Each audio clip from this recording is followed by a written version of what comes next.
BBC Hooniverse.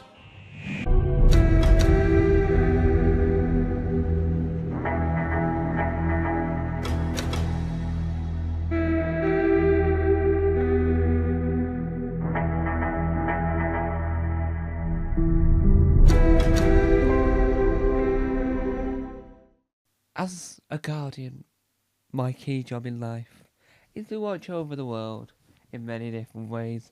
This world, the next worlds, planets, galaxies, universes, multiverses, parallel universes, you name it, I do it. Each time I crawl into the universe, I change, I swap, I alter, to blend it with something I think is unrecognisable. Whilst here on this earth, I notice so many things. First of all, this right here, that camera there, this microphone. I notice it's all here for a purpose. And I notice the anger, the anguish to a TV show called Doctor Who. There's never harmony. There's always, oh, that episode's horrendous. Oh, I hate it, I hate it, I hate it. You never have anyone that says, oh, I loved it. What needs to happen, and the person I borrowed this appearance from agrees, that if you don't like something, don't mention it. If you hate it, don't mention it. If you don't like it, but you've got valid reason why you don't like it, and you think it's more constructive criticism, then say it. You can say that about the latest series of Doctor Who. I didn't like it because... No, I hate it. Oh, it's terrible. Oh, it's terrible. Oh, it's terrible. Oh. No. But I'm not having that. No. You have to give a reason why. I look over at the people go, oh, I hate it. They really didn't. They didn't like it because blah, blah, blah. Not because of anything to do with the actors. It was just that storyline didn't make sense to them, and here's why. Constructive criticism. That's all we need. But at the same time, I've been to the multiverses where the Doctor lives, where Robert Downey Jr. is playing Doom still, and the Doctor's not happy about Robert Downey Jr. playing Doom, but that's an irrelevant thought. I said that to him at the time, but he went away. Get away. So, I asked myself the question, where did it all go wrong? But I asked the key question. And that key question to the Doctor is, how do you save the world today? I know you did it in the past. But as the world changes, as your methods need to adapt, how do you save the world? And the Doctor says, one word and one word only, through kindness. And I went, wow. I was on this other Earth, I said to him, I was on this other Earth, they've got a TV show called Doctor Who. I'm not going to go into that for you, mate. But they really haven't grasped kindness. It's not their fault, but I just don't think that hate should be used. Dislike, yes. And I don't think hate should. The Doctor went, oh, that's cracking. He agreed. He agreed with me that hate shouldn't be used, and he took it upon him to work out the origins of hatred. Not the word hate, that would have been easy, just Google it, but it was hatred on a evil scale, and fair enough, he found it. I don't remember the answer, it was like 4 years ago. But it's one of those things that you have to look at and go, I'll do that. And so, as the Guardian, having this body, having this voice, this place, this platform, I have to film to blend in, and I have to say, well, this is it. Now, I know that the person I've took this from, Spear and more than anything else, he was planning on making some silent-based comedy due to the fact that he was a massive fan of Vision On, and he didn't know any BSL, so he wants to take the elements of the no spoken word to utilise it in a comical way and to make it round about Doctor Who. Interesting. I didn't ask any further questions. I asked him if I could have the body for a while, and he went, yeah. So, fair enough. Because he wants to learn the art of universalness. Because a lot of things require speech. And if you don't know multiple languages, and you don't have to dub it into multiple languages, and that's not going to happen. But making it silent means that it could possibly happen.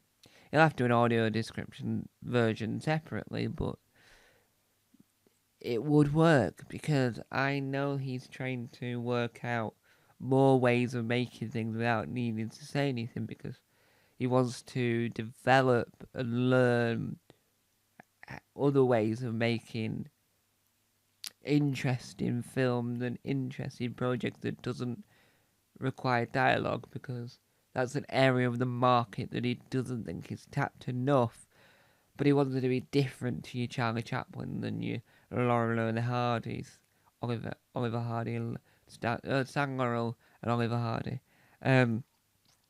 He sort of wants it to be different in that sense, so it's a unique silent comedy, but isn't your traditional silent comedy.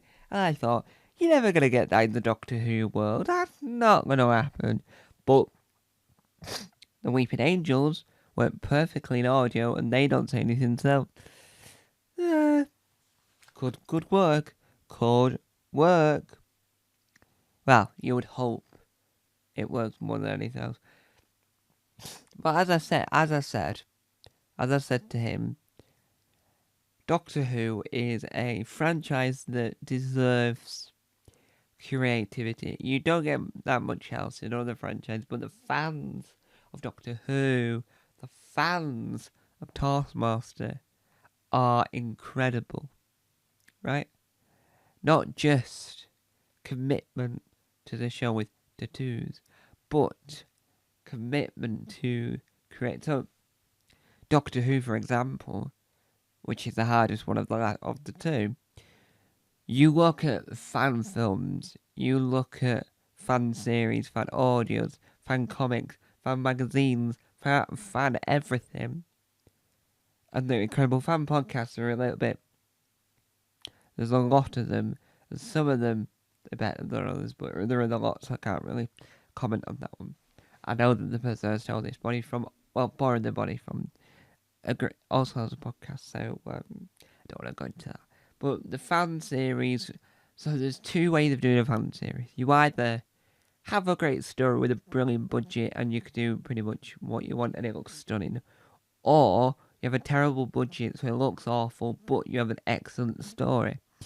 And I think because there's so much of it, you've got a good chunk of really excellent looking, beautiful, brilliant stories made, and you have the ones that don't look amazing but have one of the best stories you've ever seen being told in the universe. And watching over that as a guardian, it's incredible. There is a lot of Doctor Who fan series and fan films that haven't got an inch of money to create TARDIS sets, to do all this and that, but they have a cracking idea and a cracking story, and most importantly, cracking actors to make this work. And I can tell you now, before I go, that is one of the perks of being an angel. You get to see that being made in happen, and because I'm a guardian, I can see all.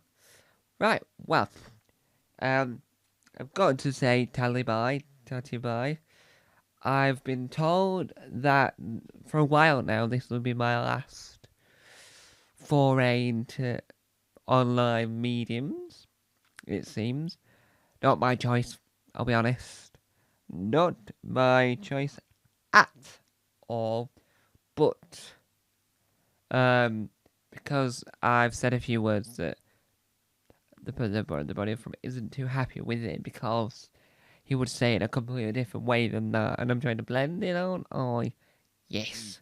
So he's going to talk about it, but he wants to talk more about the fans, and he wants a lot more of that to be discussed, and he might show off what he thinks are the best fan-made fan films, best fan-made fan series, best fan-made comics, best fan tattoos, best fan everything.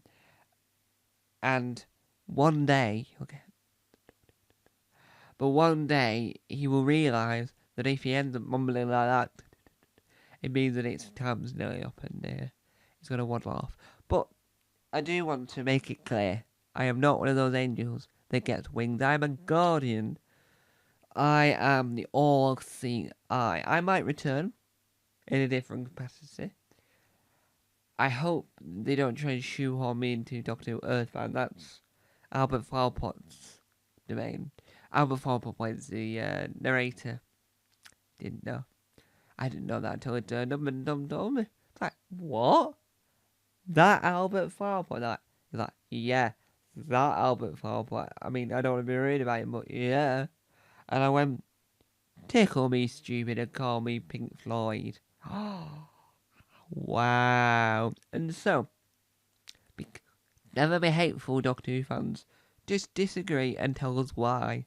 Bye-bye.